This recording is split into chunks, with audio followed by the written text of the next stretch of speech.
channel. Welcome back to Women's with FA, where we talk about love, life, and God.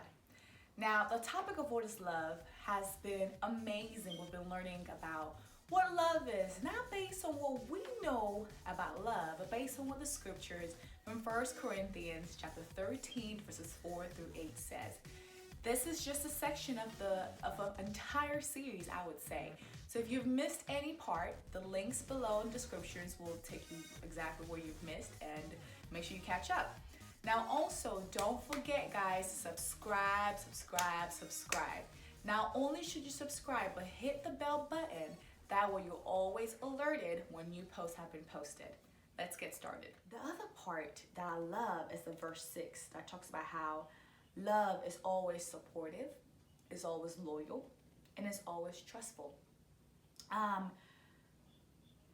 Now, in preparing this series, I knew exactly what those words meant. I knew exactly what they meant. But I wanted to really figure out what the dictionary had to say about them. So I did a little bit of digging, okay? So what does it mean to be supportive? It means that you're providing sympathy or encouragement, providing additional help, and being there for the person you claim you love. This means that if my person has an ambition, if my person has a dream, I'm not going to shut it down.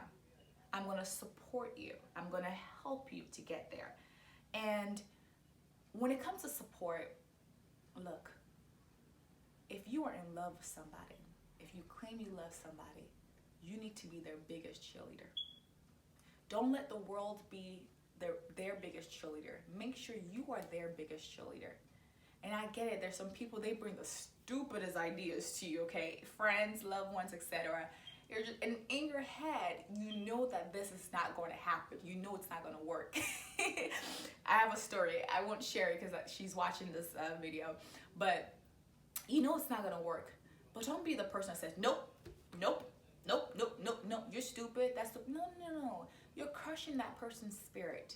You're crushing them. And you're causing the person who comes to you not to want to ever share their dreams with you, not to ever want to share the thoughts with you. And that's not what you want. Be supportive. And obviously, if they come to you saying things that they're dreaming about, their plans, they do want to hear your opinions. They do want to hear your thoughts. But there's a way to share your thoughts. There's a way to share your opinions without being rude, without being dismissive, demeaning, etc. So we need to learn how to talk. Learn how to talk. That's the key thing right there. Now, it also says that love is loyal. So what is loyalty? Loyalty means you are faithful, whether in the good time, in the bad time, etc. What that means is that if I am with an individual, I am with that person, okay? Look, if I am with an individual, I'm with that person. So don't be playing games, playing with people's hearts. Please don't do that. Where you telling this girl everything she wants to hear or she needs to hear, but in the back end, you're doing something else. Like, can we grow up? Can we please grow up and be loyal? Can we please grow up? And I'm just not coming for the men too. I'm coming for the girls as well, because girls, we be tripping sometimes, okay? Loyalty means I got you. If I like, it's me and you, boo. I got you. And like I said, this is not just about love and relationship wise. I'm also talking with people, friends, family. I got you. Through thick and thin, I am with you. That's what loyalty looks like for me, my interpretation anyways. It also says that love is trustful. And that goes hand in hand. Trusting, it goes hand in hand with loyalty. Love is trusting. When someone tells you, when you tell somebody something, can they take your words to the bank? When someone tells you something, can they trust that what they have told you is not going to go to the world? When someone thinks about you, do they have peace in their heart? They're like, do they not regret what they've told you? If you have your loved one, this is my relationship, you're talking to your person, are they free to talk to you? Are they free to tell you what's in their hearts? Are they free to tell you their deepest secrets? Are they free? One thing my mom always says is that whoever you give your secret to, whoever you tell your dirty laundries to, you've given them a weapon to use against you one day. But can the person who knows that still feel at peace when they tell you something? And we have a lot of people who friendship has scattered. This is about friends. Friendship has scattered, and all of a sudden they're telling everybody's business. They're telling their old, like, don't do that. Even if you're not friends with somebody, like Tupac said, you're not my enemy. We don't have to eat at the same table. I still want you to eat. I'm not gonna go spill your dirty laundries, okay? So guys, we need to learn how, if we're walking in love in all areas, relationship, family, friends, whatever, we need to learn how to be trusting. And like, I shouldn't have to worry about telling you something. I should not have to worry about telling my friend something. People I claim to love, I should not have to worry about that. The Bible didn't stop there. It then goes further and says that love is hopeful. What this means is that love sees potential as well in a person. That means that I'm not just looking at your present condition. I'm also seeing where you're going. I'm also seeing where you're going to be, who you're going to be, what you're about to achieve.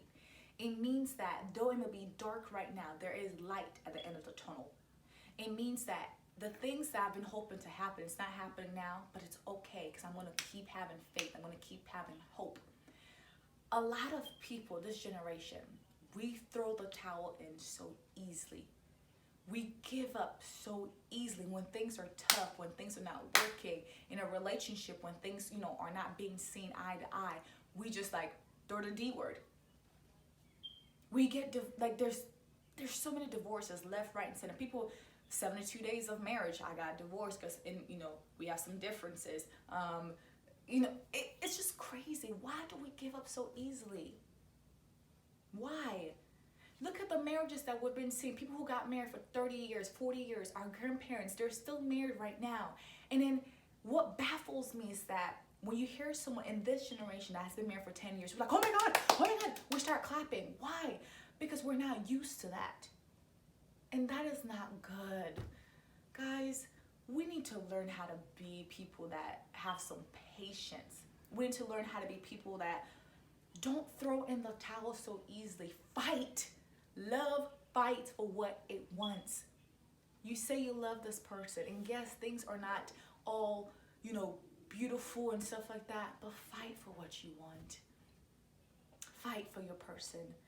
Make sure you exhaust all your resources, all your efforts before you throw that D word in. Can we do that? Can we have a generation where we can say marriage last, relationships last, friendship last? That is, oh my God, imagine that. Imagine everybody just who have that Mamba mentality, that hard work. Like the late Kobe was said, that Mamba mentality, that hard work, that I'm going to give it my all. I'm going to give it my all. So when you look back, you can be like, I fought for this girl. I fought for this man. I fought for this child. I fought for my friendship. I didn't just throw it in. And I get it. Not everything is going to be mended. I get that.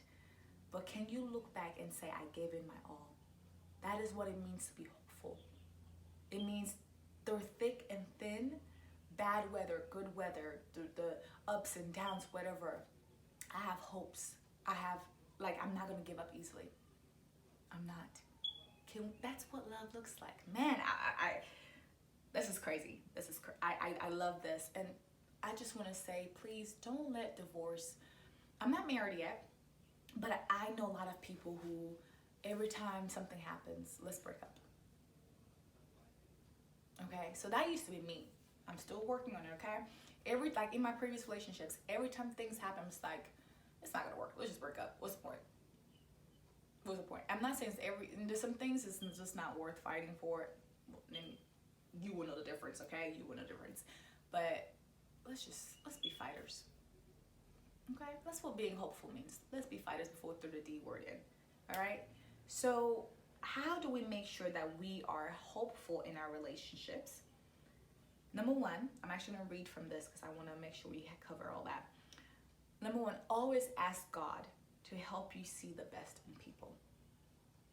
Look, the people that love you genuinely don't. This goes with the forgiveness part I spoke about earlier. But genuinely, when they do something, they didn't mean to hurt you. They didn't mean it. It was just a slip. To be honest, it was a slip. They didn't mean to. They didn't premeditate that I'm going to do this. They didn't. So we need to learn to always look for the best in people and always learn to make excuses for people. Okay? Number 2, seek help from the very beginning, not when you're already in the fire. People don't go to counselors. People don't go to the pastors. People don't go to the mentors until it's a little too late. Seek help in the beginning so that you don't have to go through the fire and it's a bit too late. Seek help at the beginning, okay? Number 3, learn to communicate instead of holding things in. I cannot emphasize this enough. Ladies, listen to me. I'm talking to myself. I'm the type of person, I'm not very confrontational. When things happened, I would rather, go into my shell or rather be quiet and stuff. But I'm learning that at the end of the day, that it's not good. And it kills you slowly inside, to be honest. So learn to communicate when things happen. I mean, there are times you have to let it cool a little bit so it won't be an argument, right? But communicate. Don't hold things in. Communicate, okay? Number 4, learn to listen when your partner tells you what's up. And don't listen to prepare your counter argument, but listen so that you guys can come to an agreement and be able to move on. A lot of people, when they're having confrontations, they listen to argue. They listen to respond. Don't do that. Listen so that you can make progression. Listen, that makes sense, right? Yeah. Listen so that you guys can move on. Don't listen back, well, you did this, you did that. No, honey, that's just taking you guys like 10 steps back. So learn to effectively listen, okay? Number 5, have someone that each partner respects that can tell you guys, that can call you guys back to order, i.e. your pastor, your mentor, etc. It is so important to have people over you guys. And I'm not saying that you should have people in your business. I'm not saying that people should be telling you what to do in your relationship. That is not what I'm saying. What I'm saying is that it is so important to have someone that both of you and your wife, you and your husband, both of you guys can respect. That when things are happening, they're able to pull y'all back and put you guys to order. Okay? So have that person. And that is the way for us to make sure our love stays strong, that our relationships are strong. That way we can be a generation that has 20 plus years, 30 plus years of marriage. So when our children look back, they can be like, well, dang, okay. Hey, thanks for watching. And sorry for stopping the video like that. I know. But don't worry. The topic of love continues throughout this month based on the scripture from 1 Corinthians chapter 13, verses 4 through 8. Now, the video you saw is just a portion of it, so we still have more to cover. But my goal is not for you to just be knowledgeable. I want you to be able to apply what we've learned. So apply what we've learned to your love life and see how relationships around you change. And don't forget to like, comment, share, and stay alert for the next post. I can't wait to hear from you guys, to read all the comments. Have an amazing week and hit the subscribe button.